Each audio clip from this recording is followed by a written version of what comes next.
Je suis inspectrice générale de l'éducation, du sport et de la recherche.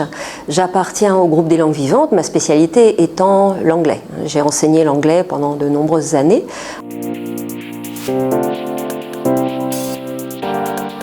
Dans la conférence, je vais insister beaucoup sur les parcours renforcés qui se développent en assez grand nombre et assez rapidement sur l'ensemble du territoire. Ça consiste le plus souvent à proposer, à côté d'un apprentissage formalisé de la langue, de proposer des moments d'enseignement d'autres disciplines ou d'autres contenus disciplinaires dans la langue vivante, donc en l'occurrence pour ce qui nous occupe ici en anglais.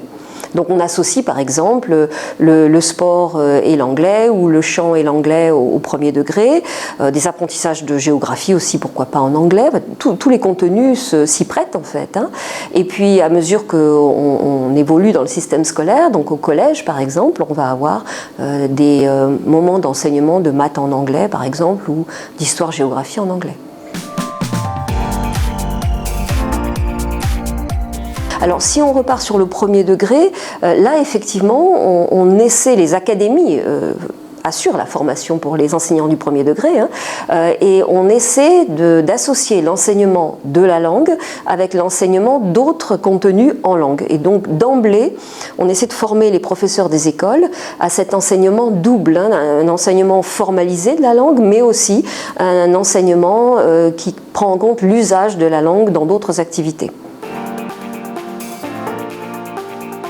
On le dit beaucoup des élèves, mais on le dit aussi beaucoup de la population générale. Les Français se déclarent, d'ailleurs s'auto-déclarent très souvent pas très bons en langue et particulièrement nuls en anglais, selon la formule consacrée. Et c'est la même chose souvent pour les élèves. Lorsqu'ils se déclarent nuls en anglais, ils ont cette vision des compétences d'anglais écrit, par exemple. Écrire parfaitement l'anglais, ça c'est être bon en anglais. Mais tout le monde n'a pas besoin d'écrire parfaitement l'anglais, selon ses besoins identifiés. Il peut s'agir tout simplement de pouvoir conduire une conversation en anglais. Et là, les Français ne sont pas si mauvais que ça, globalement. Nous avons fait de gros progrès dans les cours de langue.